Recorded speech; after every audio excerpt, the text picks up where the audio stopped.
Okay, well, I was being a child of the '80s, and I grew up in a small town. No, well, not super small, but Erie, Pennsylvania, somewhat small industrial town. And grew up a drummer. When I hit about 12 or 13, my high school years were '81 to '85, and that was right at the height of like kind of like new wave. So I kind of started out. I went from prog rock, Rush being, of course, the pinnacle for me, Neil Peart as a drummer, and went from prog rock kind of stuff straight into like new wave by way of like King Crimson. And I had noticed that Bill Bruford was playing these weird drums that looked like stop signs. Had no idea what they were at the time. I mean, this would have been about '82 or something, and it was Simmons drums when they were first invented.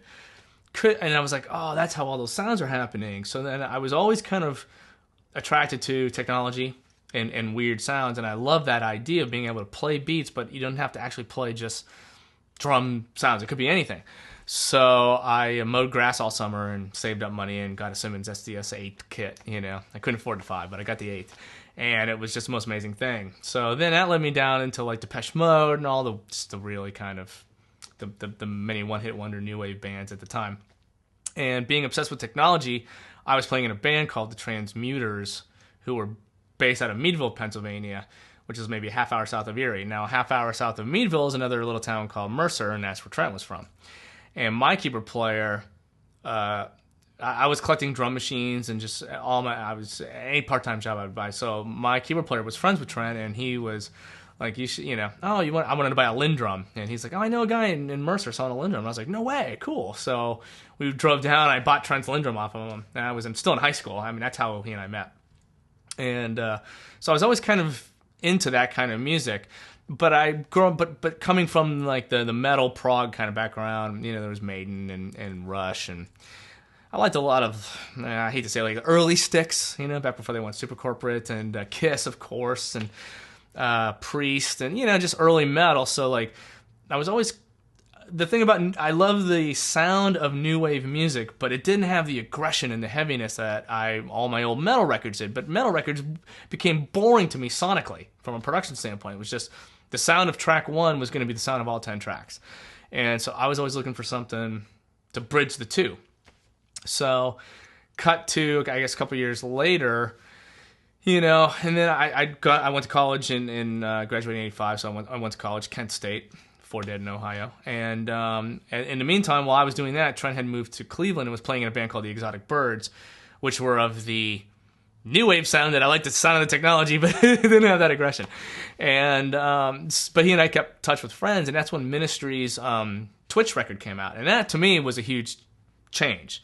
There was all the early stuff like Coil. I was always really into like scatology and Horse Rotivator. Rotivator? Let's make an edit real quick. Is it Horse Rotivator? Yeah, I believe it is, but we should look it up. I'm pretty sure it's Horse Rotivator, which was my favorite one. So those two records I just loved, but Ministry's first record with Sympathy was, again, of that new wave sound. But then Twitch comes out, and I remember just rushing to buy it in the store, and it was unlike anything I'd ever heard, because I was like, what happened to Work for Love? And it was like this crazy noise they did with Adrian Sherwood, and it was brutal and weird, but they still had some catchy songs, Over the Shoulder and Isle of Man, and oh man, it's just still to this day one of those records for me. And I was like, wow, now this is, okay, now I see, like, here's how you can merge these two sounds, because I never really thought about it, how to really do it. So I ended up just, the drummer ended up quitting Exotic Birds. I ended up joining Exotic Birds, so Trent and I played in that band together, with the third member being Andy Kubashevsky, was the lead singer, who's a great drummer, actually, was his field of expertise, and he went on to be the drummer in Stabbing Westwood, after I didn't join the band, and then he ended up writing some of their biggest singles with them. So, it's a very small world in Cleveland at that time. But, that Ministry record just changed everything for me. And so, Trent and I would hang out, and we'd be like, listen to this stuff, and, it was just crazy. How it started us thinking. And now let me back up, and I'll digress, because when I drove up from Cleveland from Kent State, which is about a 30-minute drive, to kind of audition for that Exotic Birds gig I just mentioned, But of course, it was like I knew all the material, I knew the guys, and it was just kind of let's just see if it works, and it did. So they were going to go see this band called Skinny Puppy that night that Andy was into, and it was the Mind Perpetual Intercourse record, which I think was '86 that came out, and still one of my favorite Skinny Puppy. It had "Dig It" on it, and I mean, and Stairs and Flowers. I mean, it's to me, it's still my quintessential Skinny Puppy record. Although I didn't know it that day because he played me some of the stuff, and at the same time, I was just like, wow, this is now the weirdest thing I'd ever heard. And so we went down to the Flats, which is where all the bars and restaurants were. And there was a great live venue called Peabody's down under. It must have probably 400 people. And they were going to go see Skinny Puppy that night. And so I was like, sure, let's all go. We'll go as a band. And one of the weirdest shows I have ever seen. It's still in my top 5 best concerts of all time. Ogre covered in black tar looking stuff. And it was the 3 of them. And it was back when, Dwayne, before he died. And wow, that show was just so bizarre. And it was still when Ogre was, at the end of every show, there was Ogre dies or gets killed. And this was like, they were still young, and they only had like the Bites and Remission EPs before that. So this was like, they hadn't quite perfected all their on-stage stuff. So anyway, this particular death was, some kid gets up on stage and he's a total jock, college, wearing one of those painter caps and some sort of like Greek, or Cleveland Browns, I forget what it was, some sort of just like we're to the point where like everyone in the crowd's like, why is that guy even here anyway? He just wandered in from one of the other sports bars on the Flats. And he gets up on stage and starts messing with Ogre, and Ogre's confused, and the band looks like weird.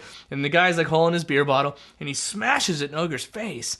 And Ogre's bleeding, and he drops to the floor, and security runs out and grabs his kid, wrestles him off stage. The band just finishes playing the last song and then walks off, and the show's over. And we were all like pissed, thinking like this kid ruined the whole show. Meanwhile, it was a fake bottle, and it was fake blood, and everything was fake, and that was the fake, death scene for that particular night.